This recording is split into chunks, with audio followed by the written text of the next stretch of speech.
Okay, so here's a little trick that I've discovered that I was having a lot of issues putting primers in. And if you look, for instance, very closely, you'll see right here, oops, right here, move the camera in there so you can see it, the little half moon shaped copper filing. I would get that occasionally, or it's brass actually, but I would get that occasionally, and the primers would be very hard to go in, and about maybe a handful out of 100 I would actually destroy the primer trying to get it in, and then I would end up trying to ream the primer pocket over and over just to get it to go in.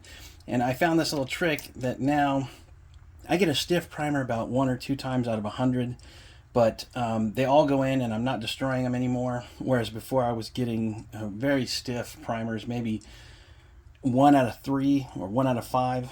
So here's the little trick that I found, and this is my press. Obviously this is where you put the primer. You put the brass right there, and then you push up on the lever and it puts it in. Well, if you just push it like this, the problem I found is that the brass is not really aligned with the primer, and it's not that the hole is messed up or anything, it's just there's some give there. And what I found is if you grab the round like this, you pull up on it, right? So it's kind of loose in there, you pull up and you turn it.